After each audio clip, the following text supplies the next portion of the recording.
नमस्कार। गलवान घाटी में 20 जवान शहीद हुए। उसके बदले में हमने टिकटॉक समेत चीन के 200 ऐप बैन कर दिए थे। पाकिस्तानी आतंकियों ने पहलगाम घूमने गए हमारे 27 भारतीय नागरिकों को मौत के घाट उतार दिया। उसके बदले में हमने पाकिस्तानी सरकारी एक्स अकाउंट इंडिया में बैन कर दिया और 16 यूट्यूब चैनल बैन कर दिए। अब लाल आंख वाले साहिब जी को अपना नाम नरेंद्र की जगह बैनेंद्र कर लेना चाहिए। दोस्तों, इनसे अच्छी तो इंदिरा गांधी थी, औरत थी, 56 इंच का सीना नहीं था, खुद को शेर चीता भालू नहीं कहलवाती थी, लेकिन पाकिस्तान से बांग्लादेश छीनकर नया देश बना दिया था। पाकिस्तानी सेना को घुटनों के बल बिठाकर सरेंडर करवाया था। पाकिस्तान का कोई नागरिक नहीं मरा, सिर्फ भारत ने यह कहा कि पाकिस्तान आतंक फैला रहा है। भारत के लोगों को पाकिस्तानी आतंकियों ने मारा। बस इतने में ही पाकिस्तान ने कहा कि हमने अपने 130 परमाणु बम नींबू मिर्च लटकाने के लिए नहीं रखे हैं, हम भारत पर परमाणु बम मार देंगे। नागरिक हमारे मरे, खून हमारे लोगों का बहा और युद्ध की धमकी भी हमें ही मिल रही है। पाकिस्तानी रेल मंत्री हनीफ अब्बासी को सुनिए, फिर आगे बात करती हूँ। उन्होंने कह दिया ना कि अगर हमारा पानी बंद करेंगे तो फिर जंग के लिए तैयार हो जाए। ये जो होरी, शहीन, गजनवी, ये चौकों में सजाने के लिए नहीं हमने रखे हुए, ये हमने हिंदुस्तान के लिए रखे हैं। बाबा, ये जो 130 एटॉमिक हमारे पास वेपन है, वो हमने सिर्फ मॉडल बनाने के लिए नहीं रखे हुए। हमने क्या धमकी दी? हमने कहा कि तुम्हारा पानी रोक देंगे, वो भी झूठ कहा।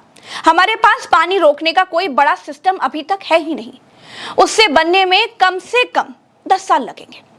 जो शाहिद अफरीदी यह कह रहा है कि भारत की सरकार ने खुद अपने ही नागरिक मार लिए और इल्जाम पाकिस्तान के ऊपर डाल दिया, उसके साथ भारत सरकार के गृह मंत्री का लड़का क्रिकेट देखता है, भारत सरकार के पूर्व सूचना प्रसारण मंत्री क्रिकेट देखते हैं और ये लोग दूसरों को देशभक्ति का सर्टिफिकेट बांटते घूम रहे हैं। मेरे ख्याल में हर चीज आप 1 घंटे तक दहशतगर्द वहां दहशतगर्दी करते रहे, ठीक है। वहां तक 8 लाख फौज में से कोई नहीं आया और जब आए तो 10 मिनट के ऊपर पाकिस्तान पे इल्जाम लगा दिया।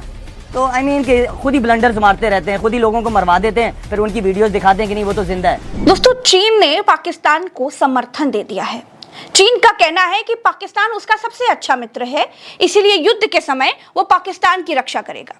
कहने का मतलब यह है दोस्तों कि अगर भारत ने पाकिस्तान पर हमला किया तो चीन चुप नहीं बैठेगा। अब सवाल यह है कि पिछले 11 सालों में हम अपना एक भी पड़ोसी ऐसा क्यों नहीं तैयार कर पाए जो ये कहे कि पाकिस्तान पर चढ़ाई करो, हम तुम्हारे साथ हैं।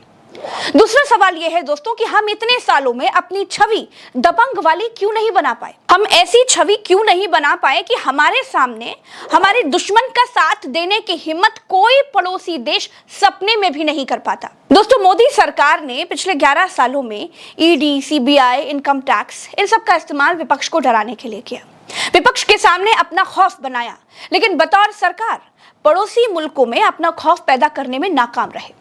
और यही वजह है कि आज भारत पाकिस्तान युद्ध की स्थिति में चीन पाकिस्तान की मदद करने के लिए खुली पेशकश कर रहा है, लेकिन भारत का कोई भी मित्र देश ये नहीं कह रहा है कि पाकिस्तान पर हमला करो, हम तुम्हारे साथ हैं।